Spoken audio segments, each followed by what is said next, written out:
It's the Production Professionals Power Hour. Building better shows with skill and power. Live hybrid online too. Sharing what the experts do.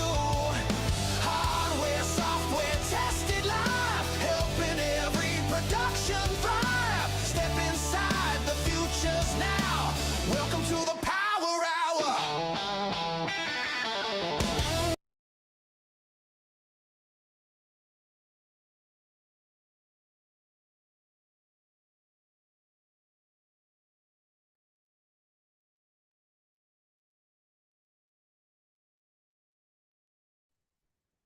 I know I did an edit for the music, but I didn't expect a sudden ending. Quality problems we have here. Actually, that's what I want to speak to you about. Quality problems. I've spent the last 12 hours recording some content. And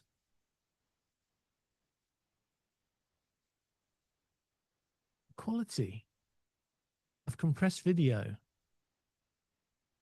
you don't notice it usually. If you've just got big graphics and you've got big heads and hands wafting around the screen, you don't notice it, guys. But we all know that when you start putting in PowerPoint presentations with small text and little diagrams, and it gets compressed on the way, somewhere in the train from the screen that you send it from to the screen received by others.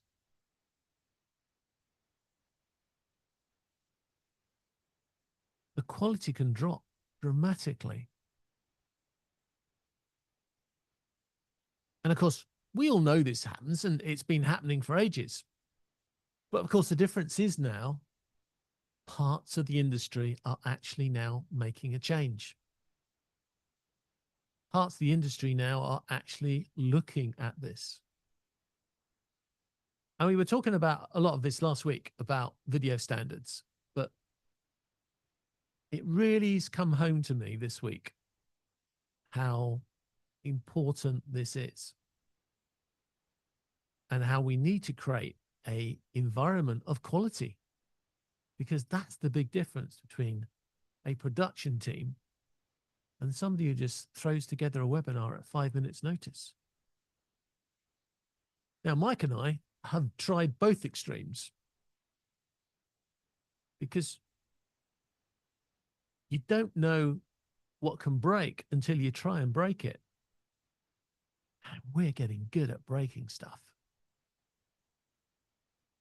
But I'd rather break stuff and then learn from the experience on my own shows than be doing somebody else's show. Because if I get the speech wrong or the content wrong, I can re-record it because it's for me. But if I'm doing it for a customer or a CEO, they're never going to come back a second time. Let's face it. They want it right first time. And actually, yes, I'll have to mention it. The Zoom community forums always have regularly people who have not recorded properly. They've lost a connection. They've got a bad connection. There's always people in there wanting to be, well, saved from something which basically is already lost. And it's not just them, because I am on forums for other products. And I see it there as well. I forgot to record. Is there a backup somewhere? Well, no, guys. If you forgot to record, you forgot to record.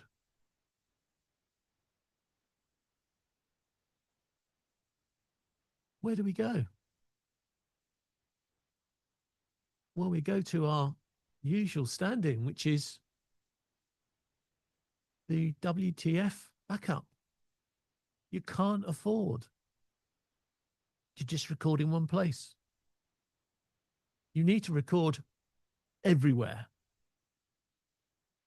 using cameras, and they can have memory cards put in them to record record what they see. Do it. If you've got switchers that have the ability to do ISO recordings, do it. If you've got a way of pulling ISO feeds into a completely separate machine, hopefully in a different building on a different network, do it. If you end up with 6 or 7 different versions of the presentation at the end, and yet you streamed it to YouTube and it was fine, oh, that's great. But I tell you what, I'm often looking at recordings that, even the ones that Mike and I produce, and I think to myself, yeah, that was cool, but I'd like to take a snippet of content out of that and make it something different. And if I want to take something that one of our guests has said, and Mike, of course, has beautifully put us all into a nice grid box where we're all sitting next to each other, the quality of that particular box, of that person I now want to extract, is in compressed YouTube format, compressed into a little window inside that big box. If I want to really do a quality output, taking that clip into somewhere else, I need an original. I'm not going to get that in my final version that my production team has delivered to me onto the screen for everybody else. So I need that recording out of the camera, or that ISO recording out of your, well, the ATEMs do it, and I know all the other video switches now have some way of recording locally. And then there's also, of course, there are software which can go in and take ISO recordings out of the system as well. But you've got to get these all in there. They've got to be in your pipeline every single time. Because as one of my friends told me, John, I don't have you here because stuff works and looks cool and I feel happy. And you also throw in the odd joke, which keeps us all entertained. I have you here because things go wrong. There's always cock-ups. There's always things out of your control. There's always mistakes. It's called life. It happens. And John, when those cock-ups appear, I expect you to have fixed them before anyone even knows they existed. And that's why it's completely mad, as Mike would remind me, for me to turn up 15 minutes before a production with the hope that it's all there and I can just pull it together and it'll all be there automatically. I spend so many sleepless nights trying to work out, with all this hardware and software and AI, why do we have to turn up an hour before a show? It doesn't matter if the show's 5 minutes, 10 minutes, an hour, or 3 hours. You still have to turn up an hour before the show, because there's no way to fix stuff in 5 minutes.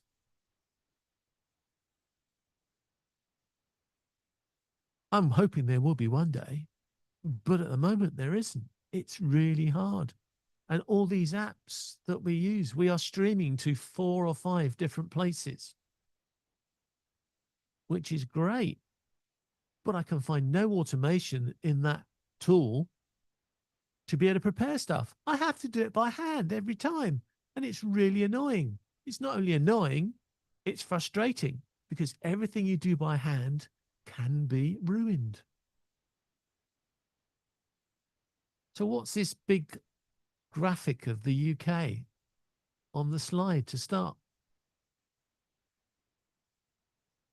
Well, that's about data centers. That Z company does stuff, doesn't always tell us why until it's done it. And they've been announcing new data centers. I saw a new data center announced for Saudi Arabia. Well, today I saw a new data announced for the UK. So in future, rather than my productions going to the Netherlands, which is, for those that don't know it, a just quick short hop over the sea into Europe, the top bit of Europe, we will now have a UK data center. What does that mean? Well, hopefully it means better connections, but it also means data security. It means privacy security. It means all the AI processing will be done locally in our country, which of course makes lots of corporate businesses really happy. It means that all their recordings are going to be held in the UK, not in some data center in another jurisdiction, which makes big corporate businesses very happy. Hopefully it also means I get better quality connections as well, because I do find that sometimes we go down to 720 on YouTube because we don't seem to get always a good connection to YouTube from that data center in the Netherlands. And for those checking, yes, I asked it to do 720 today, because when we did our show earlier in the week, I kept seeing comments from the restreaming platform, which is Switchboard, that we were having data problems, which of course is a surprise for me, because the data is going from Zoom to the data center and it's not even touching this room. So it can't be me. So this is my story to you today. Quality matters. I spent the last 12 hours doing a presentation. I have to put in diagrams and flow charts and all those sort of little things that, frankly, you don't want to put in. The marketing people tell you not to put these sort of things in your PowerPoints. They tell you not to have dozens of PowerPoints, but this is a technical presentation. And as it's a technical presentation, I've got to stuff it full of diagrams and flow charts and outputted text and screen shares. And they are all really, really badly degraded if I do it the standard way, with a screen share and an image uploaded and compressed and put on some streaming platform. Couldn't read half of it when it got to the end. So I had to use those backups further down in the chain to find me a better quality of output. It was great to see that my switcher, he is trying to avoid saying the words Blackmagic because I don't want to put everybody else off. But my switcher with ISO did give me a quality output because it was only one hop away from the original. The original being the computers that were doing the screen share, HDMI out, straight into that switcher. So it was a short hop. There was no real opportunity for loss of quality. I could tell the screens to output at, well, I can't remember now. I think I chose 50 frames a second because we're UK. We like 50. You guys might have done 60. But the difference, of course, is we all know the difference between 25 frames and 50 frames is enormous when it comes to watching a screen share. The difference in quality is enormous when it's not compressed because it's only come straight out of the HDMI feed. And somebody who can probably wax lyrical and give us the real lowdown on this hardware problem of getting quality out of his cameras and then it all being degraded all the way through the production line is going to be our mate Mike. Mike Latter has been sitting there sniggering at my dubious production techniques today, trying to get everything squashed in and finding, of course, Mike, that the squashing is what loses me the quality. This is true. And we can probably have a little knock at a lot of the manufacturers because this was never an issue last year. But it was never an issue last year because last year, a lot of them couldn't fix the problem, so they didn't mention it to us. But of course, Mhm. now some of them can fix it. They're now opening our eyes to this world of you can have better than 20 frames a second. What do you think? Better than 20, better than 30, better than 50, better than 60. Oh, let's not push our luck now. The gaming world will say, of course, you should be doing 120, if not 240 frames a second, because we want to see every little. Of course we do. And in the gaming world, they'll say, yes, please. In the streaming world, we go, no, thank you. Because that means, and again, this is what the problem has been even in the gamers that are streaming to platforms that can't handle 120 frames a second, or 4K 120 frames a second too, for that matter. When they're playing their games, they're going, but why? It's that thing that, if you want everybody to be able to see it, let's not even talk about internet, because that's the big boy. So let's say you've got the best pipe in the world. Now you have to have the best machine to watch it on. And that's where quality also comes into play. And yes, John and I were broadcasting today at 720p, which is great, which allows also everybody that has the capability up to, certain years of hardware to be able to watch us at 720p. And you'll go, oh, but you're 720p. Yeah. There's also 1080p. Everybody go, oh yeah, well, you have to be 1080p. Well, no, you don't. You should, depending on the content. And this is where John is making the comment about that person that wants to use it smaller than a 10-point font on their slides, so that you can actually have 1080p 60, so that you can actually maybe show that 10-point font, which of course we never want anybody to ever use ever on a slide that's being presented anywhere in a building, online. I don't care. But they still do it, especially in graphs. I've seen it where it's even been as small as 8-point, and everybody goes, what does that say? Just because you can see it on your computer, everybody, when you're making the slides, doesn't mean that everybody can see it when it's on a huge projector screen locally, or even on a half decent laptop or desktop that somebody's actually viewing your actual presentation live via insert platform here, Z platform, T platform, W platform. So take it from there. But when it comes to, yes, quality matters. Absolutely, quality matters.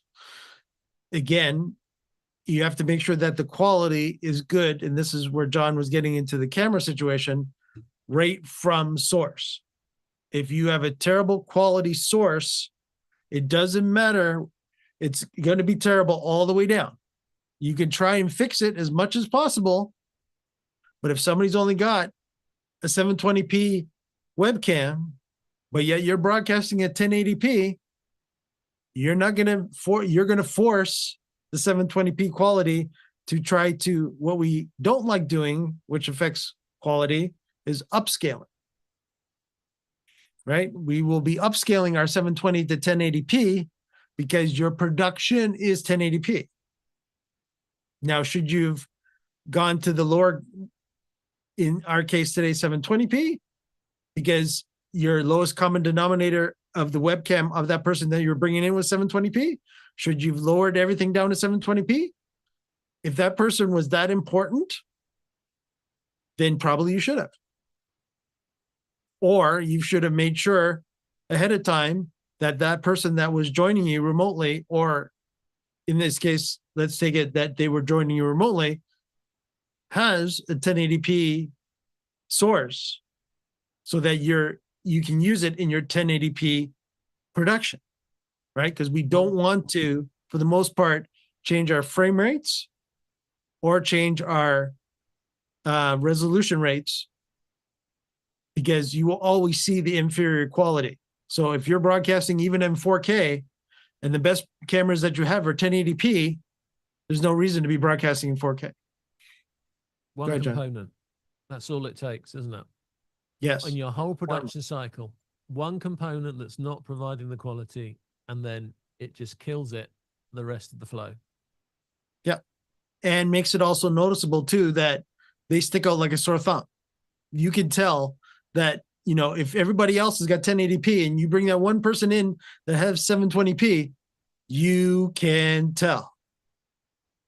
It will look washed out. They will look, you know, and again, you know, especially if you're even, and if for the trained eye, which I've been in this too long, so I am, you can actually tell the difference between 60 frames a second or 50 frames a second in PAL and 25 in PAL or 30 in NTSC world. So you can even tell that too, that there's a difference there too. That you can tell that if your production is actually running 1080p 60, but yet all the cameras and all your sources are 1080p 30, you can tell. Because if you're actually broadcasting out at 1080p 60 or switching at 1080p 60, the hardware is already, or software is already, has to transcode or upscale your actual feed in to match the master going out. And if you're not doing it, somebody's doing it eventually. Yeah, your software as well. Mm-hmm. So many people are still using OBS. And then they're using all the, what I call the OBS derivatives. The products that have sort of started as an OBS like Copycat and have made software their own. And of course, if you look at and again, I don't really want to start naming them in case I don't name all of them, but if you take, you know, these Mac products like Mimo Live and those types of products, on the box, they seem to say that they will support these frame rates and these resolutions. But that means the device you're running them on has got to run around fast enough to support that. Any software running on any machine, as a lot of you hardcore guys will tell me, you know, you can't take vMix, for instance, and run it on a machine and then use that machine for checking your emails. It's got to be dedicated. Those guys at VizRT, let's be honest, guys, you're running Windows on PCs, but you don't want the customer to realize that. You want to tell the customer they're dedicated boxes, because if the customer realizes they're a computer, he may want to, or she may want to use it for other uses. So you lock it down and you say it's a dedicated box, even though we know it's not. It is a dedicated box for you because you want to know your hardware is only producing your software and not doing anything else at the same time for the same reason. This is why other companies with dedicated hardware devices try and say they've got the, you know, they've got the upper hand because they have a dedicated box to do something. But of course, those dedicated boxes are dedicated to the app that's built in.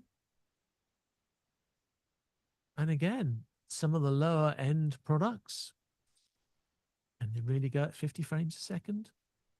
Do they really do 1080p? Is there a bit of compression going on in the background? And as Mike said, it's getting more obvious because now people can do things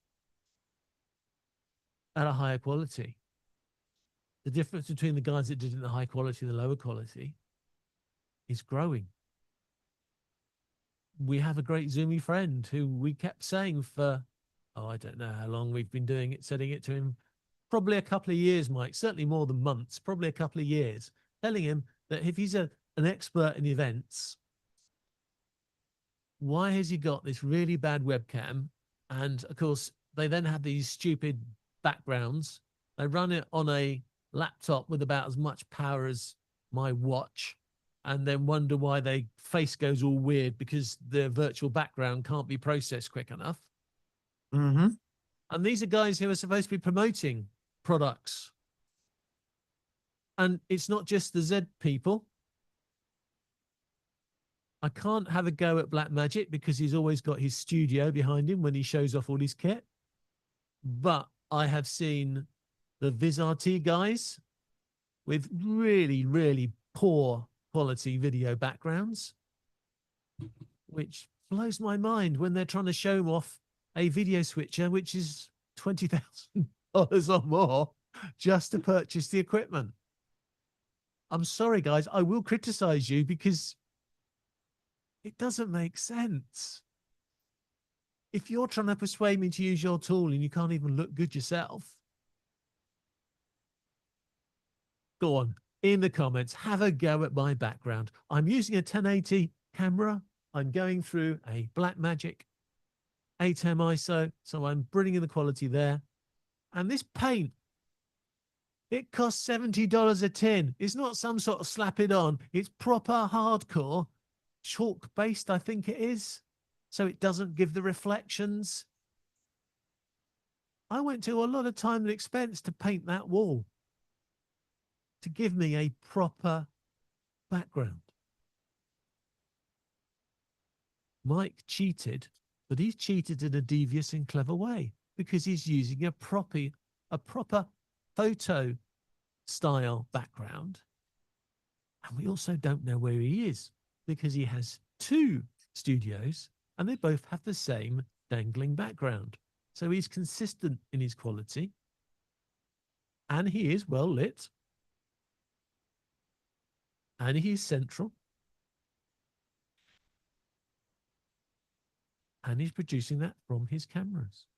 And his workflow, I know, is quality all the way. But it's so easy.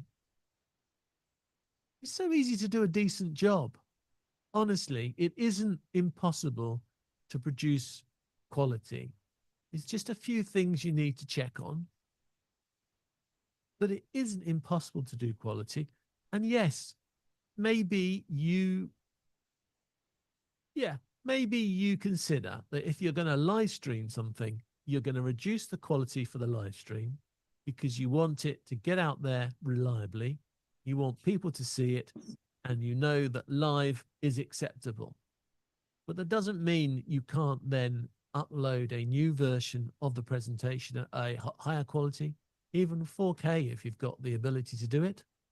And you've got the ability to create a 4K canvas on which you can build your elements. But I think quality is really going to start sticking its nose in all over the place this year. Our friends at Z have done a lot on quality. You can see a lot of the hardware manufacturers now are doing the same thing. They've realized that we're not all going to go to 4K overnight, but they've also realized that we want higher frame rates, we want higher quality of our recordings, and we are fed up with 4K cameras, which are then squashed into a little pipe into the rest of the flow, and we lose all of that quality and frame rates. So I think there's going to be a lot of checking up on people. And the other thing, which sort of links to this in a way, but probably not obvious, we've also heard of various people talking about crunch time for AI.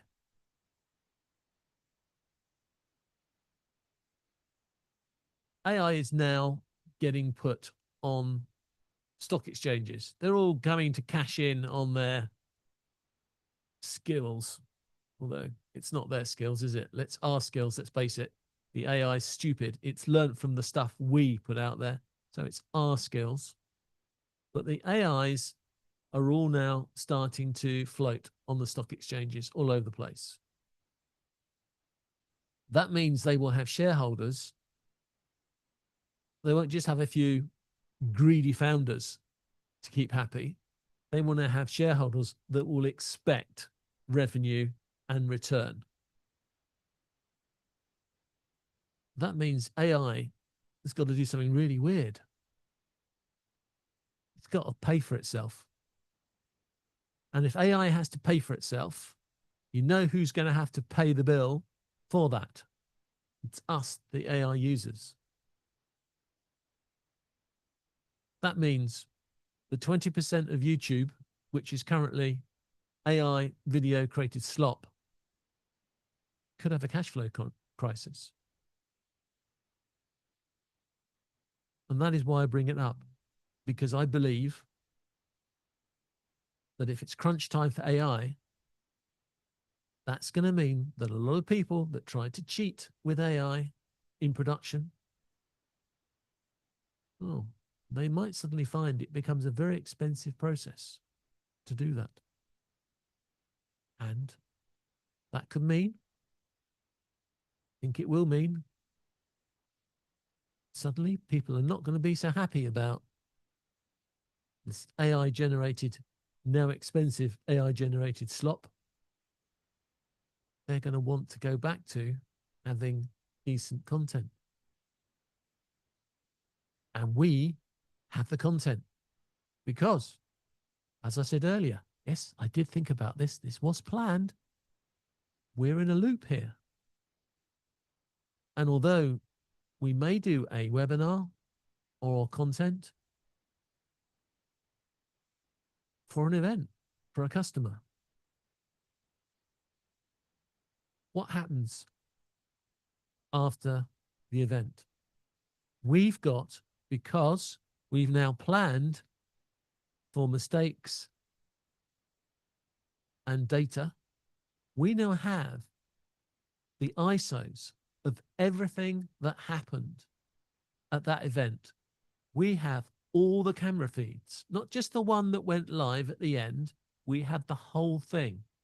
That library of content, even if you give it to an AI to process, that library of content has enormous value for you and for your customers and for the event, because now you can take information from that and build another version of the event without anyone having to turn up a second time. You can produce multiple versions of that event. You can provide clips. You can provide little bits of content that were lost in the process. Mike's hiding at the moment, but if we had an ISO recording and he does something that's useful, he does everything that's useful. But if he does something and he's just smiled and we got a smile out of him. Now there may be a point at which a reaction from him will be something that we would say in post-production, oh, I really wish we'd had him there, or well, really wish we'd had the audience on the screen because they were agreeing with what the speaker was saying. Well, if you've got all the ISO recordings of the entire event from all points of view, you've got the chance to mix that in later on. You've got to stop thinking of just one delivery at the end. You've got to stop thinking that quality is just about the final event. Quality allows you to make lots of different versions of that event, to make lots of different code snips, to make lots of different versions that you may want to stream somewhere, that you may want to put on social media. Oh, and I forgot this comment. If you're going to take snapshot images, that's when your quality between a 720 blurred P version and a high frame rate 1080p is going to make a difference, especially when you have somebody like me who quite often can't keep his hands still. And if you're not capturing me at a high frame rate, most of the time I'm wagging my hands around, they're just going to be blurs on a single frame. So if you don't capture a high frame rate, how are you going to capture me making a point when I'm pointing, unless I have to just long enough so somebody can capture the frame. I was only relatively convinced that this was a subject I wanted to speak about at the start. I have to admit, I've convinced myself much more than I expected. But have I convinced you? Have I convinced Mike? Have I convinced YouTube? Well, is there any comments? Is there anybody out there today, Mike? Is there anybody out there? No, everybody's been quiet watching us, John, and they've been taking notes, I hope, on the quality that we are bringing to them today, which is only 720p. Yes, we know. Yes, we know. That's the point. Don't be telling us in chat that we're not broadcasting 1080p. We know.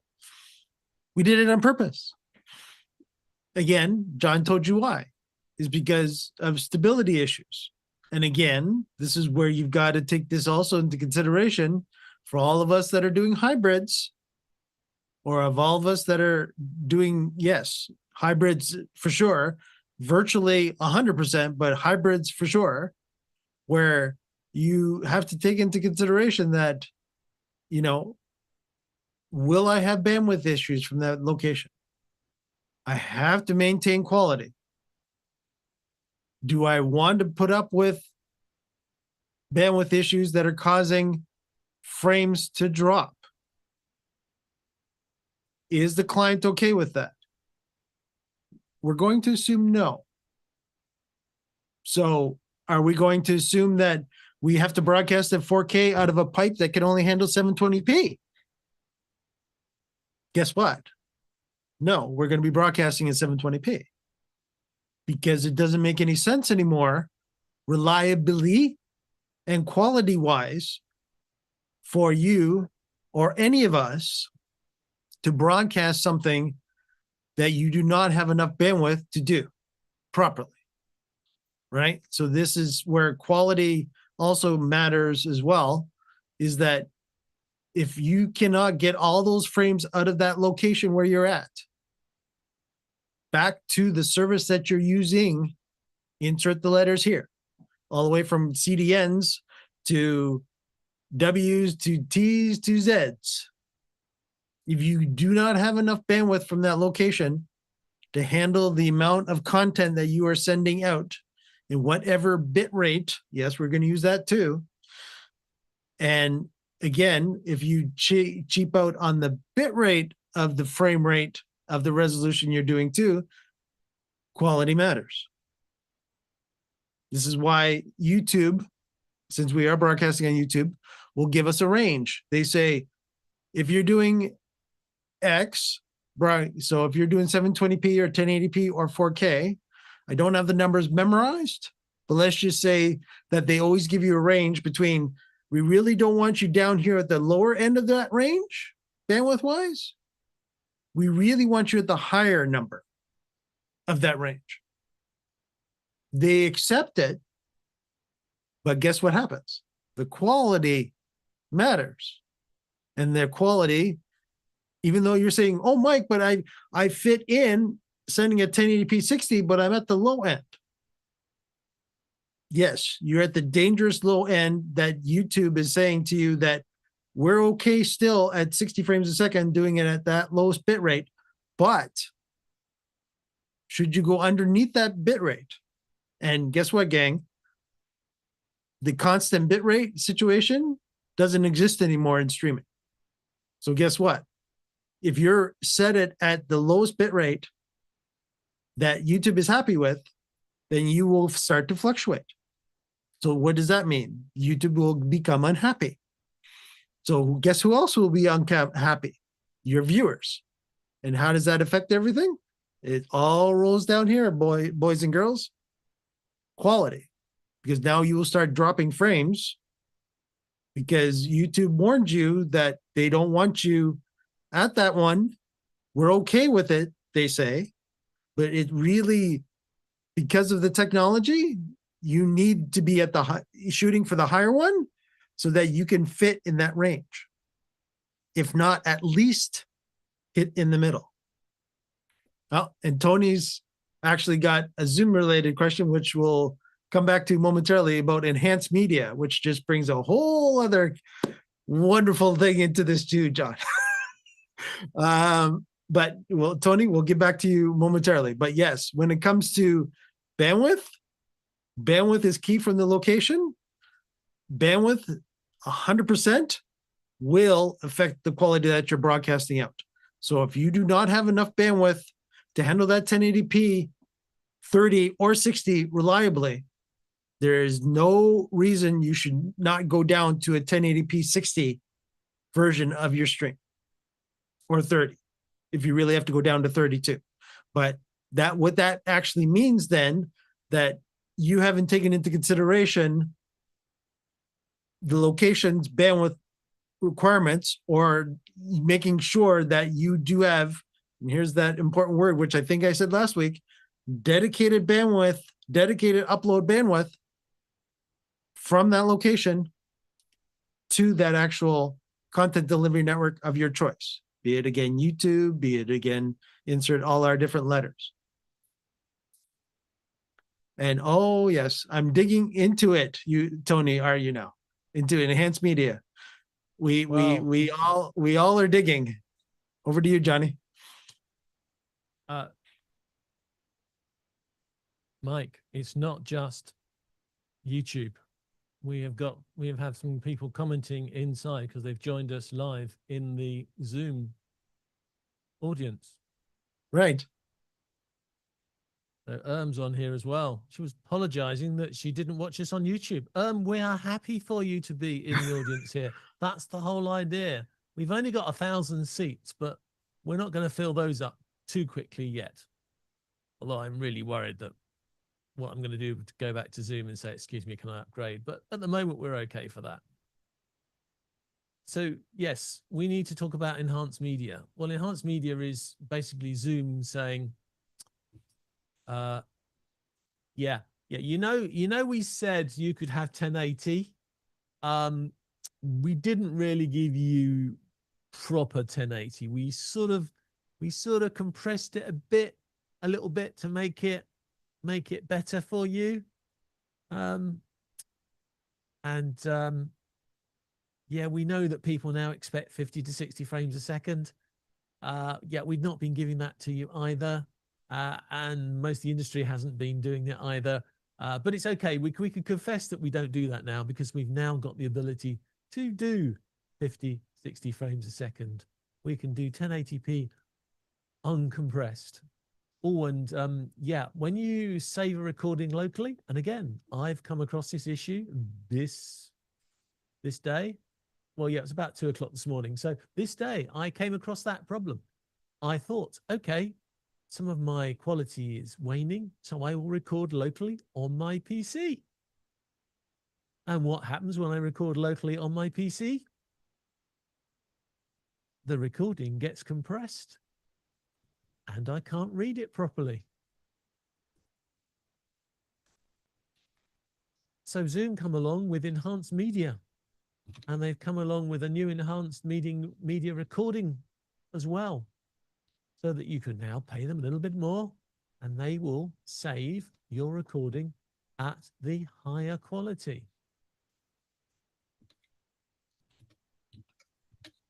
There are lots of provisos, but when a company the size of Z starts rolling out higher quality production tools, it's only because this quality issue is hitting them in the corporates. Oh, that came out better than I expected it to as well. Remember, there are two worlds that we tend to cover here in our production world. Our production world works very well in the big events and the live events, and now we've got the challenge of doing hybrid. But because of all these big platforms like Zoom, there is a parallel universe of big corporates with very expensive and very impressive looking meeting rooms that may hold, well, Some of them may hold 30, 40 people. They've got enormous 4K. Some have even got 8K screens on the wall. They've got lots of high quality cameras flipping around, picking up people that speak, pulling in all that information. And again, at that world, they've got all this high quality camera equipment at one end, all this high quality screen equipment at the other. And in the middle, there's a compressed 1080p feed. And it doesn't look good. Doesn't look good at all. So Zoom has had to look at its infrastructure like everybody else and say, we need an alternative way of getting this video data around our network. We need a better way of saving this data in our network. We need to be able to save the 1080p quality. If we don't, people are going to start complaining. Why does my Zoom look blurred? Why does my Teams look blurred? It's not just Zoom that's got this issue. It's all the platforms. They've all got this issue. And then, as points out very well, if Zoom comes along and says, okay, we're going to do this 50, 60 frames per second feed for you for quality, all those software products that we talked about earlier, who are doing their own processing, the OBS type equivalents, now, Mike, they got a problem too, because as we said earlier, they've got to process at that bit rate. They've got to process at that quality rate. They've got to process at that resolution, because if they become the bit in the chain that loses the quality, frankly, they're going to be the bit in the chain that we're going to drop. So true. Very, very true. And again, this is where you have to be very, very careful, is that, you know, not only when it comes to, and again, we're talking about software video switchers here. So when we're talking software video switchers, again, if you have an underpowered machine for that software switcher, the software switcher, to be blunt, does not care how many resources your machine has. It will use every single resource you give it. So the more and more and more and more you want it to do, the more and more and more it's going to drag away from your machine. Plain and simple. Does it know when to stop? No, because it's doing what you told it to do. You told it to make sure that it added that graphic. You told it to bring in that 5 people, even though your machine can only handle 2. You told it that this. You told it to do that. You told it to make you look pretty. You told it to add some audio tweaks. Well, all these things don't magically take up no resources. Every little thing you tell that program to do is taking some sort of resource in one factor or another. And this is not even bringing in, oh, I got to bring in a camera. I'm going to bring in a microphone. Now I have to make sure that they're in sync because I'm bringing them in via 2 USB ports. John and I deal with that how many times a day, John, on the Z community forums? Too many. Why is my audio and video always out of sync? Yeah, wait, yeah, not got enough plugs in it. It really is. It's yeah. I was looking at, because I'm rebuilding and I'll be showing it next week. I've been rebuilding all my setup, and I've only got 2 Stream Decks. Only 2. Audio. A video from the ATEM. Yes. So again, as John is telling you, he actually is not using software at this point, and yet he's running out of resources, and he's not using software switching. Gang, continue, John. No, you're right. I'm all my switching has been done by hardware. The only thing the Mac Mini does is it takes all of that and then puts it into Zoom, because we're running in Zoom in Production Studio. everything else is, as you say, is generated in hardware. The Rode is doing all the audio. Well, all the audio. It's basically just me, or me running around remotely, but it's basically just one person. It would work, of course, if I had another guest here, I could do podcasting audio with it. But as Ronan said, your audio levels. That's another example of how this chain of command can make sense or no sense, because that's collecting the audio when I send it into the ATEM, because as you say, I want the data to flow from my audio and my video as next to them as much as possible together, to stop that loss. I'm trying to work out how I'm going to do a clap test into my workflow so that I can make sure that they're getting from the camera and from the audio right into my ATEM. And then I hope, I pray that because they are now synced into my ATEM, when my ATEM sends them off to the little Mac here and they go into Zoom, I'm hoping that because I've already tied them together in that HDMI feed into that webcam feed, that they won't get separated again and they will be in sync. But you're right, I am using just hardware really to manage everything. I'm only using the software as the last step to get it into the app. Right. To be the Well, I don't have actual enough plugs. end software. Right. Mhm. Yeah, there's just not enough plugs, and I'm building this and I'm setting it up, and I'm starting to think to myself, maybe I need a Mac Studio to do this reliably, which is frightening. It is frightening. And again, too, this is what, I've heard this for years. I have to say this because, again, there's been the infamous, I don't want to use a video capture card. I want to. Now, again, you got to remember, I've been doing this for well over 20 years in the streaming world. So there was no such thing as being able to use USB at all. Yeah. For bringing in video. That didn't exist back in when I started. So take into consideration that. What's that, John? I can't do that. I know you can't do that.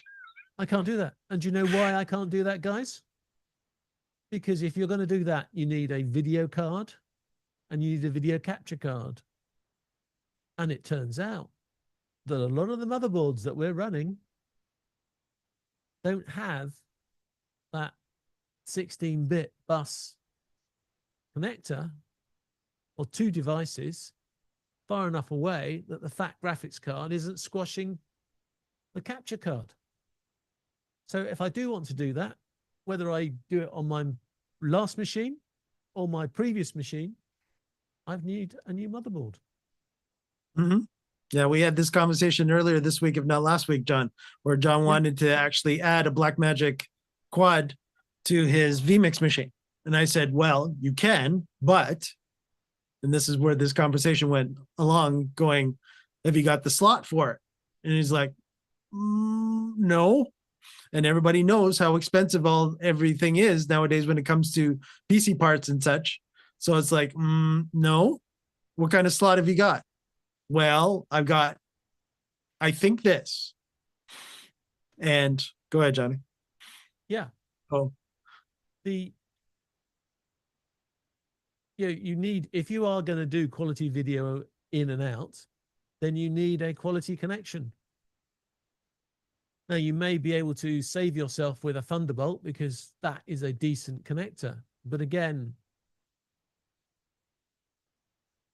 we're down to quality, aren't we? We're down to quality again.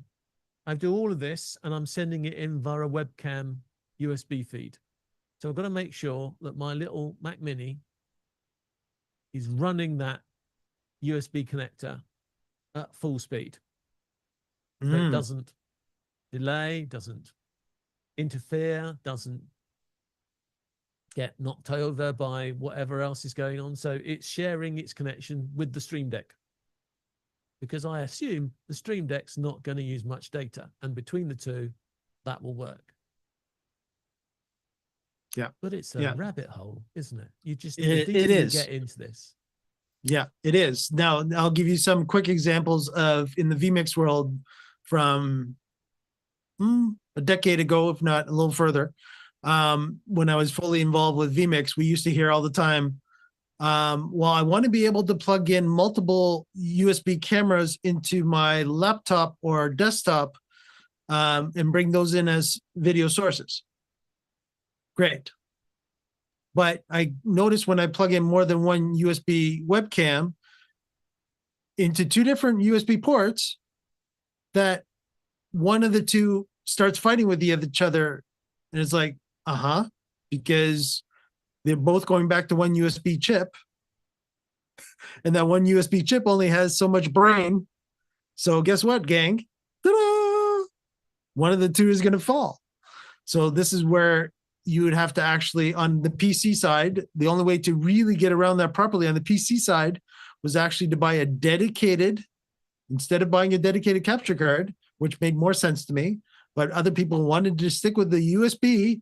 It was like, okay, you want to stick with USB? So now you need a dedicated USB quad card.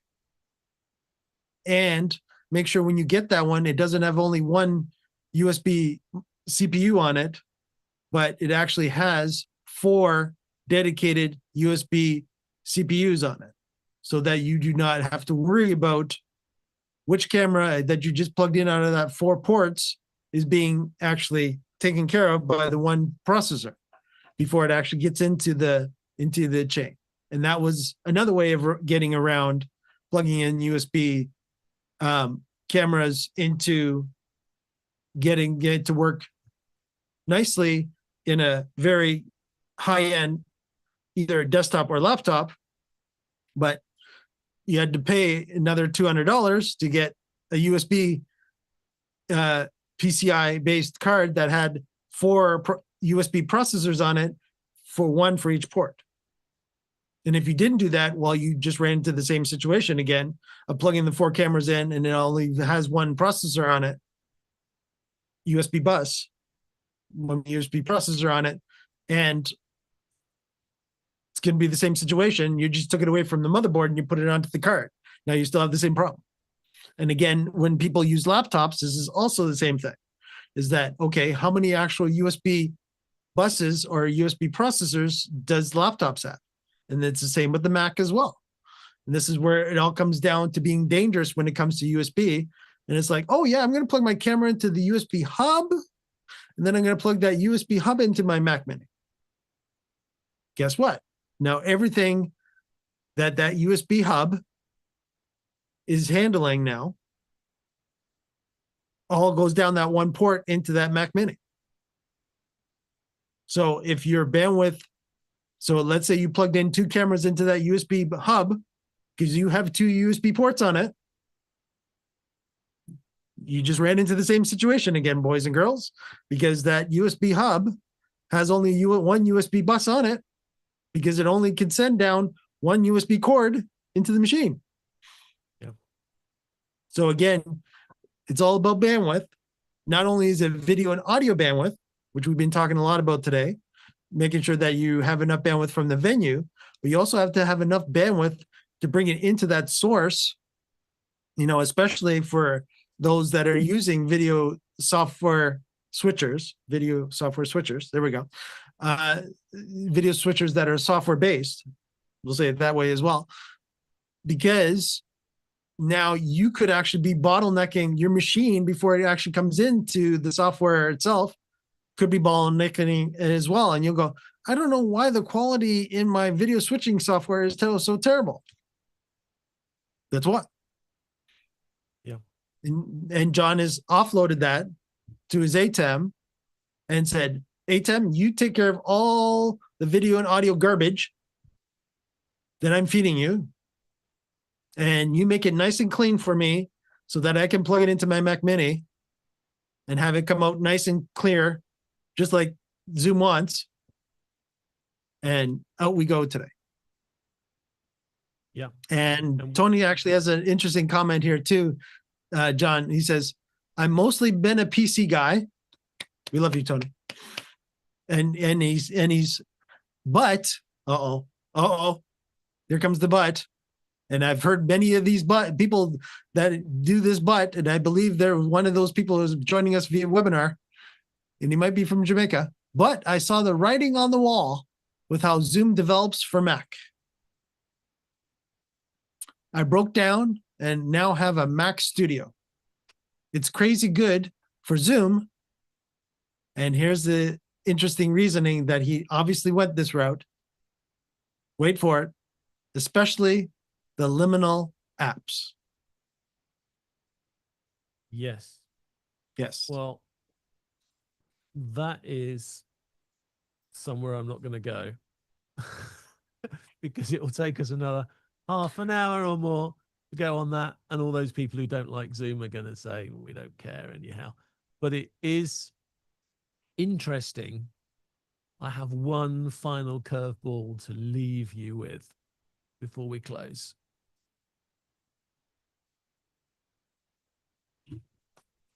The world of Intel and AMD and all their chips they're doing at the moment could be taken over by these new chips that we've got coming out now. These new Apple-like RISC-based type chips. We've got a whole new family of CPUs coming out, which are working at the laptop area. I understand they're using them at the corporate data center end as well. Maybe they'll be better at video production in the future. I can't say now. I don't think we can even guess now because they've only just started coming out.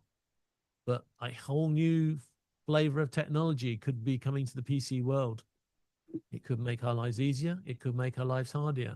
But unless they sort out that little problem with oil, etc., and the cost of living, it doesn't really matter what they bring out. None of us are going to afford to buy it, which is slightly pessimistic. But if you have a look at your quality of your pipe,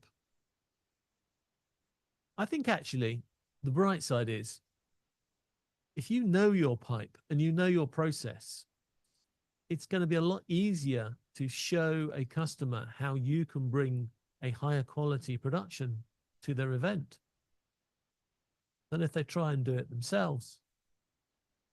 And maybe that is the happy ending to this presentation. That If sounds you pretty have good. a quality system, a quality pipe for your productions, although it's becoming a slight minefield with your expertise, this could be an opportunity for you to be able to show better production values, better quality of information, and better output. And of course, with those extra copies, you've got the ability to more content out of one webinar than they probably thought as well. So don't lose heart, production pros. I think this is, as always, a change is an opportunity. You just have to sit down and scratch your head a little bit, which is why Mike and I are both going bald, to work out exactly how you're going to do it. But if you do it, I promise you, as much as I can promise you, it will be an advantage that will win you customers. And that's all I've got to say today. I've convinced myself. I hope I've convinced you enough to at least keep an eye on this. Keep an ear on this. And make sure that your productions work well. That just leaves me to say, Mike, take it away. Oh, and by the way, if I got my rushed setup correct, there should be a subtle change to the music that you're about to hear. but I'm not sure if it worked. So we'll see. You never know. You never know when it comes to the Production Professionals Power Hour. Thanks everyone for joining us this week. Don't forget to like and subscribe to the channel to let YouTube know how much you love our content. And see you here next week for another rendition and edition of the Production Professionals Power Hour. I'm making sure that Production Studio is happy too. Take care, everybody. See you next week.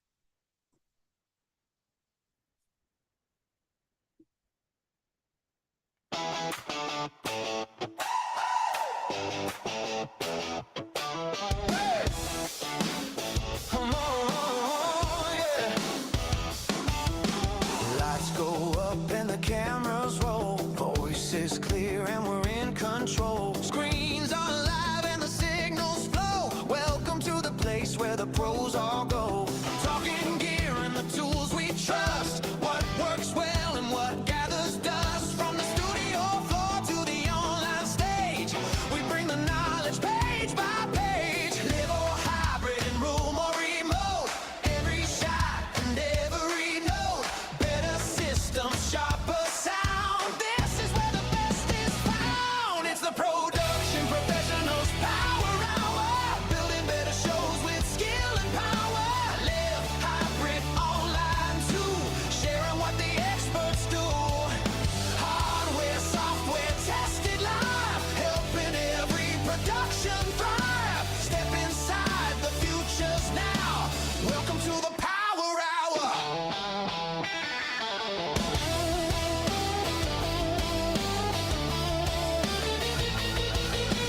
Switches, streaming, mics and light, making every moment land just right. Guests and makers join the conversation, bringing insight, crafting innovation. From the first idea to the final frame, every tool can change the game. Manufacturers, pros and brands, sharing real solutions firsthand. Live or hybrid, room or remote, every cue and every note. Smarter workflow, stronger shows. That's the way the power grows. It's the Production Professionals Power Hour. Building better shows with skill and power. Live hybrid online too. Sharing what the experts do. Hardware, software, tested live. Helping every production thrive. Step inside the futures now. Welcome to the Power Hour. When the pressure's on, we raise the game. New ideas and trusted names. Every week another view. Fresh take, fresh talk. Something new.